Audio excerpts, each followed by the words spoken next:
Germanton Hospital pioneers in world-class orthopedic cardiology and multi-specialty care. Top 3 in Hyderabad, top 10 in South India. Attapur, Hyderabad.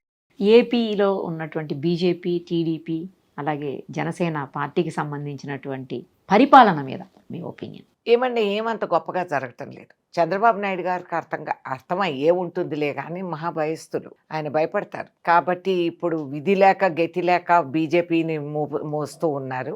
And Janasena వరకు ఆయన రాజకీయంగా ఎంత చేయగలుగుతారనేది మనం భవిష్యత్తులో we can notice. Very good. కానీ అందరూ ప్రజలు ఆశించినంత, ఊహించినంత, అంత కృషి చేసి గవర్నమెంట్ని తెచ్చుకున్న ఓటర్స్ నాకు తెలుసు. ఎందుకంటే నేను చాలా క్లోజ్గా వాళ్ళందరితో ఇంటరాక్ట్ అయ్యాను. అండ్ ఓటింగ్ రోజు నాకు బాగా గుర్తు. నేను ఖమ్మం నుంచి తిరిగి వస్తూ ఉంటే హైవేస్ అన్ని 10-12 లేన్స్ జామ్ అయిపోయి ట్రాఫిక్, అందరు ఇక్కడ నుంచి వెళ్ళి ఓటేసుకొని తిరిగి వచ్చిన వాళ్ళు ఉన్నారు. ఓకే.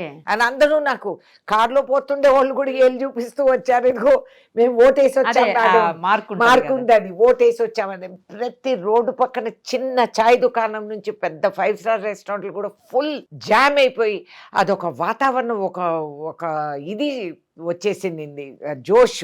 ఆ రోజే చెప్పా అవుట్ అని, జగన్ అవుట్ అని చెప్పేసాను ఆ రోజే.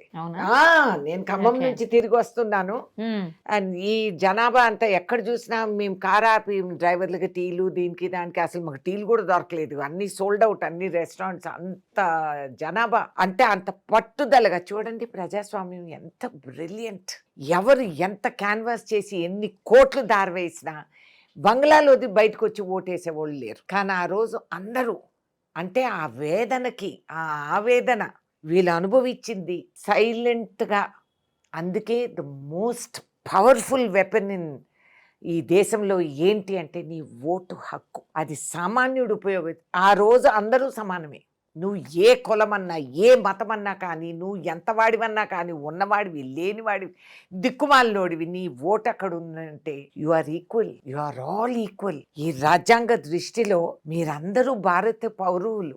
You have the right. నీ ఒక్క వాల్యుబుల్ ఓట్తో నువ్వు ఎవరికైనా రావణాసురుడు 10 తలలు నరికేయగలుగుతావు, ఏ ఒక్కడినైనా నువ్వు ఆదుకోగలుగుతావు. నాకు ఆశ్చర్యం, ఎలక్షన్ అప్పుడు మా వెపన్స్ అన్ని సరెండర్ చేయమంటారు, అక్కడ పెట్టాలా. అరే నువ్వు అంత చట్టం అమలు చేయాలి, ఓటు వేయని వాడికి నీకేం శిక్ష వేయాలి. ఐ థింక్ ఆ ఎడ్యుకేషన్ మనం ఇవ్వాలమ్మా. ఒకప్పుడు సమరయోధులందరూ చేసిన త్యాగాలన్నీ మర్చిపోయినాం. టీవీ ఛానల్ మనకు మోర్ ఇంపార్టెంట్ దెన్ ఓట్ అని అనుకుంటే మనంత దౌర్భాగ్యం మూర్ఖులు ఇంకోటి లేరు అనేది అనుకోవాలి.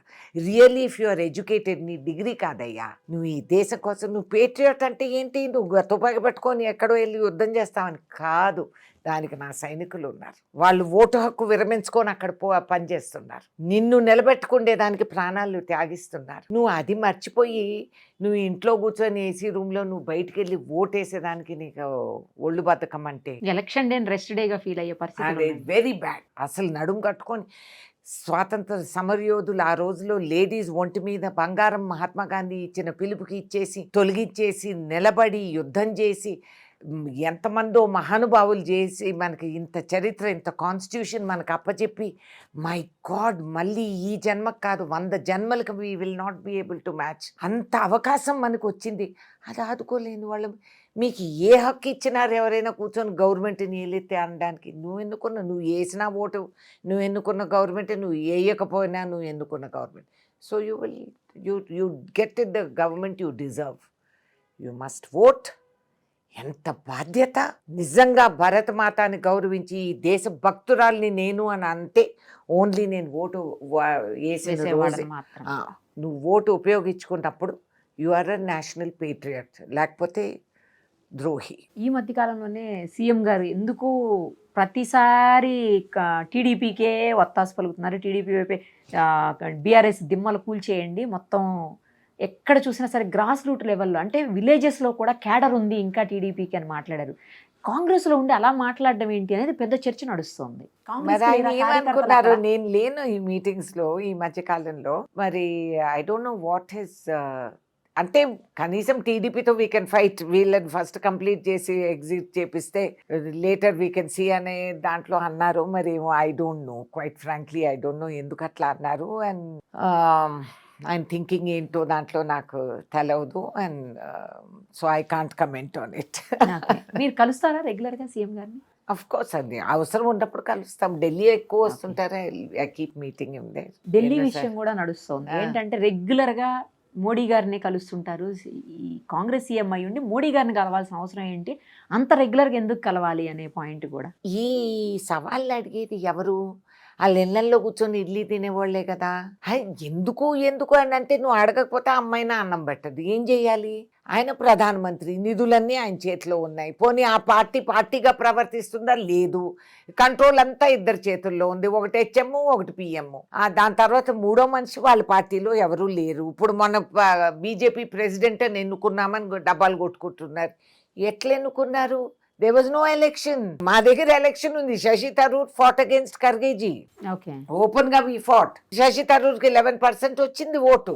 ఓకే. సో అది ఎలక్షన్. అంతేగాని నువ్వు ఎంత ఓహో మేమంత గొప్పోళ్ళమి, మేము యంగ్ ప్రెసిడెంట్ పెట్టాం, కాంగ్రెస్ పార్టీ నీకెందుకు కాంగ్రెస్ పార్టీతో? నీ ఏడుపు మీరు ఆడవండి.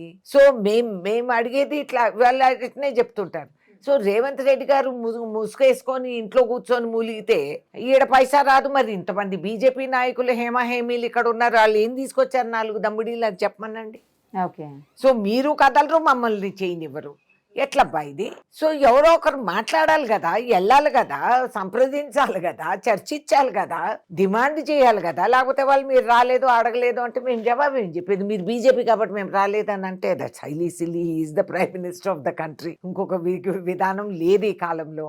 వాళ్ళ పార్టీ నడిపే విధానాలు అవి. కాబట్టి ఆయన వెళ్ళాలి, ఈ should demand. And prime minister ఎందుకంటే ఇవాల్టి రోజు పార్లమెంట్ సమావేశాల్లో ఆ రోజుల్లో విభజన జరిగినప్పుడు ఏపీ రీఆర్గనైజేషన్ యాక్ట్ కింద ఎన్నో ప్రమాణాలు చేశారు.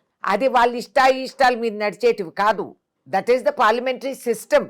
Already it has been endorsed. ఆ రోజు బీజేపీ అక్కడ హౌస్ లో ఉండి వాళ్ళు కూడా ఓటేశారు. మరి ఇవాళ మా బాధ్యత కాదంటే ఎట్లండి? ఎవరు సవాల్ చేయాలా? ఒక సీఎంఏ సవాల్ చేయాలా? రేణుకా చౌదరి చేస్తా ఉంటుంది హౌస్ లో. ఆయన లెవెల్లో మాట్లాడాల్సింది ఆయనే కదా. He must talk, he must ask and he must find the solution. కాబట్టి వెళ్తే ఒక ఏడుపు, వెళ్ళకపోతే ఇంకొక ఏడుపు.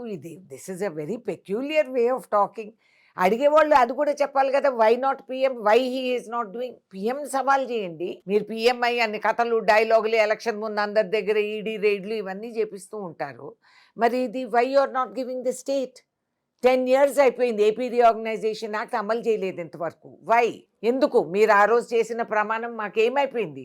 మా స్టీల్ ప్లాంట్ ఏమైంది? ఇంకేదేమైనా ఏమైంది? What happen? మరి ఇది సవాల్ ఎవరు చేయాలి? సీఎంఏ చేయాలి. చేయకపోతే అది మళ్ళీ చేయలేదు, అడగలేదు, ఆంతర్యంగా ఏదో ఫిట్టింగు సెట్టింగు ఇవన్నీ వస్తాయి. ఇవన్నీ పాలిటిక్స్లో నౌడేస్ పాలిటిక్స్, ఇవి పనికి మళ్ళీ పాలిటిక్స్ లాగా ఉన్నాయి.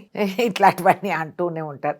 అవన్నీ పట్టించుకోకూడదు, పని చేసుకుంటూ పోవాలి. ఇప్పుడు డావోస్లో వెళ్ళి కోట్లు తీసుకొచ్చారు, మరి దానికి ఎవరు అడగరే? అదెందుకు అడగరే? వై సీఎం అంటూ డావోస్ అంటే మేమేం జవాబు చెప్పాలి? కాబట్టి అడిగే వాళ్ళు ఇవి కూడా అడగండి, ఇవి కూడా చెప్పండి. అసలు ఇప్పుడు ఈ ఇష్యూ నుంచి తప్పించుకోవడానికే డావోస్ పారిపోయారని కూడా మాట్లాడుతున్నారు. అయ్యే న్యూస్ అదే ఓన్లీ వన్ వే ట్రాఫిక్, తిరిగి రారా? ఏం మాట్లాడతారు? ఏంటి ఆయన ఏమన్నా సిటిజన్షిప్ తీసుకొని మైగ్రేషన్ లో ఉన్నారా? ట్రంప్ ఏం గ్రీన్ కార్డ్ ఇవ్వడు మాకు కూడా. సో ఇవన్నీ సిల్లీ ఇమ్మెచ్యూర్ పొలిటికల్, ఇది తెలియని వాళ్ళు ఈ విధంగా దీని మీద జిఎస్టీలు ఉండవు కదా, ఇష్టానుసారం మాట్లాడేస్తూ ఉంటారు. జిఎస్టీ ఉండదు కాబట్టి.